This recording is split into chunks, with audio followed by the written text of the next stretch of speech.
Hello guys, and welcome on the channel again. Nisty here, and in case you're seeing this for the first time and you love the video, please like and subscribe, and you can also leave your comments down in the comment section so we can interact more.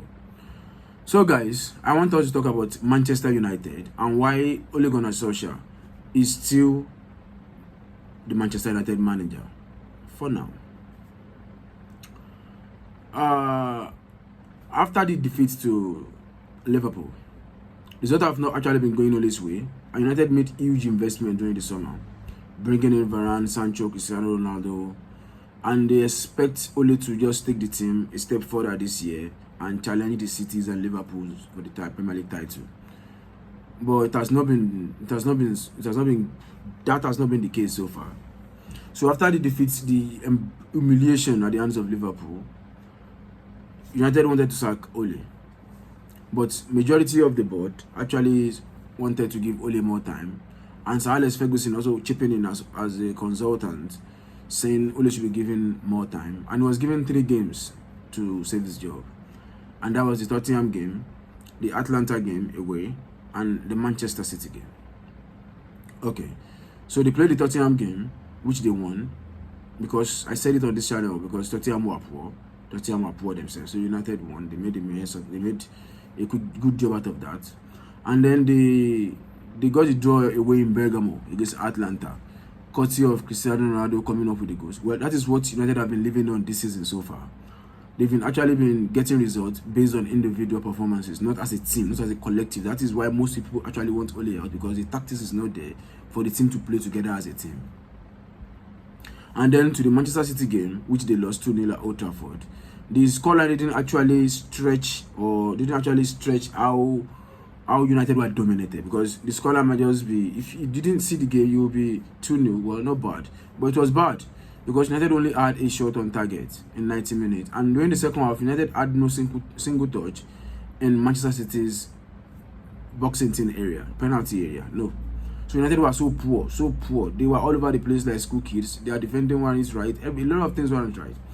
And a lot of people expected that immediately after the match, Ole will be booted out, because even Norwich City sacked their manager, Daniel Farke, who has been there for quite some time. And this Smith also got released of his job during the weekend after the Premier League game, when he lost to Southampton.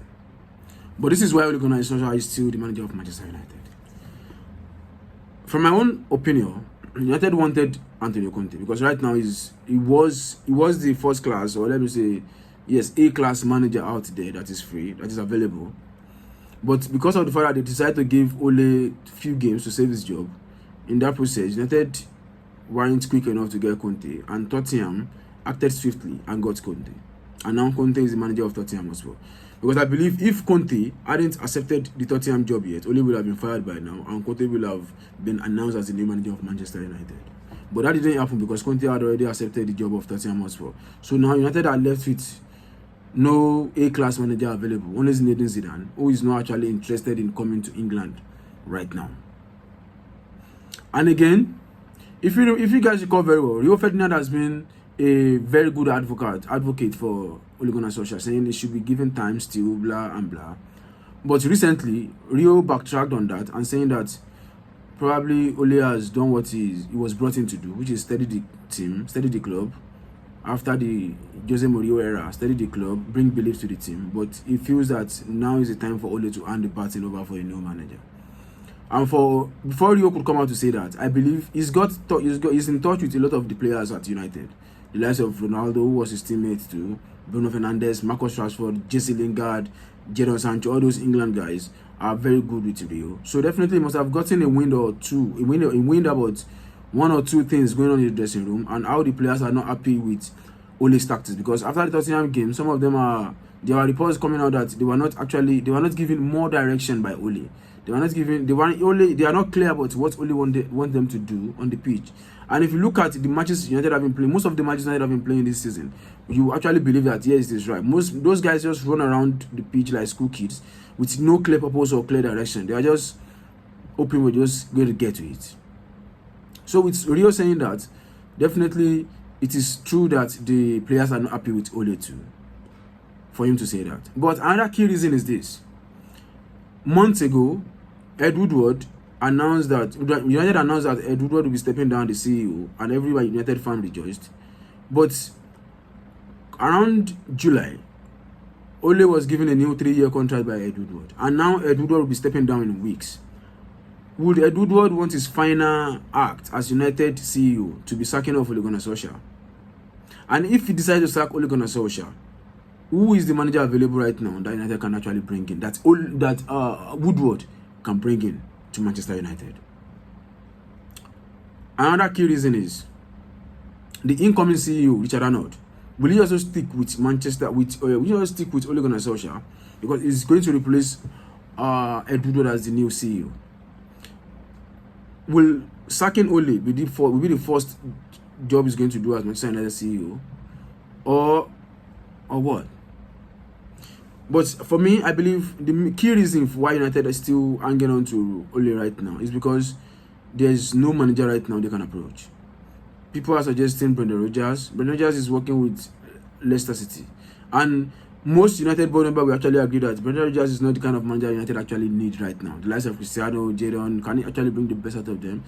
Brendan Rodgers is good, but all those kind of managers, remove Ole now from Manchester United and take him to Aston Villa, it will perform very well. Those managers are good, but when it comes to when they go to a team with high and huge expectations, they crack under pressure.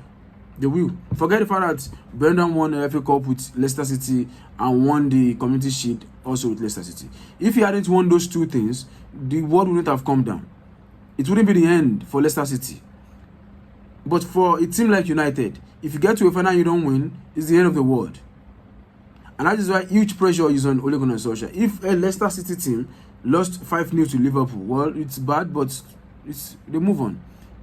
But for United, it's worse than that. The pressures are huge. You are meant to win matches, every single match. You are meant to win titles. Yes, it's obvious Ole is not doing that.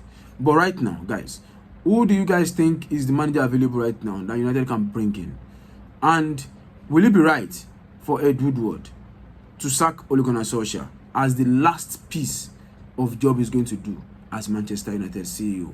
Let me know what you guys think, and I will see you guys soon.